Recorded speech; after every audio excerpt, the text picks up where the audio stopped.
ಈ ದೇಶದಲ್ಲಿ ಬಿಜೆಪಿಯವರ ಗೂಂಡಾಗಿರಿ, ಬಿಜೆಪಿಯವರ ರೌಡಿಸಮ್ ಜಾಸ್ತಿ ಆಗಿದೆ.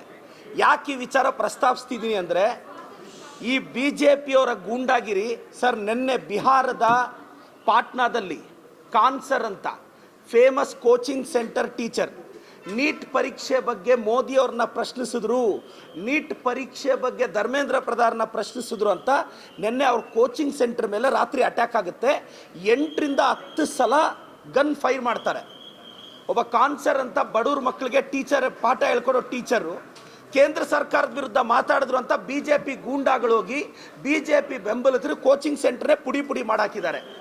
ಮೋದಿಯವರ ಗೂಂಡಾಗಿರಿ ಯಾವತ್ತು ನಿಲ್ಲುತ್ತೆ? ಅಮಿತ್ ಶಾ ಅವರ ಗೂಂಡಾಗಿರಿ ಯಾವತ್ತು ನಿಲ್ಲುತ್ತೆ?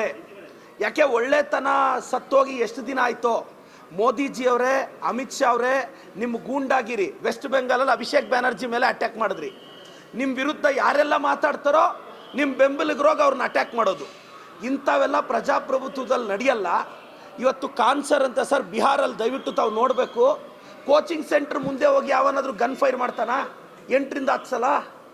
ಆ ಬಿಜೆಪಿ ಅಲ್ಲಿ ಬಿಹಾರಲ್ಲಿರೋದು ಬಿಜೆಪಿ, ಸೆಂಟ್ರಲ್ ಇರೋದು ಬಿಜೆಪಿ. ನಾಲಾಯಕಗಳು, ಅಯೋಗ್ಯರು, ಅಸಮರ್ಥರು, ರೌಡಿಗಳು, ಗೂಂಡಾಗಳು ಈ ಬಿಜೆಪಿಯವರು. ನಾನು ಮತ್ತೊಮ್ಮೆ ಇದೆಲ್ಲ ಘಟನೆಗಳು ನೋಡ್ತಾ ಇದ್ದರೆ ನನಗೆ ಅನಿಸ್ತಿದೆ, ಬಿಜೆಪಿ ಹಟಾವ್ ದೇಶ್ ಬಚಾವ್, ಬಿಜೆಪಿ ಹಟಾವ್ ದೇಶ್ ಬಚಾವ್ ಅಂತ ಹೇಳಕ್ಕೆ ಇಷ್ಟಪಡ್ತೀನಿ ಸರ್. Thank you.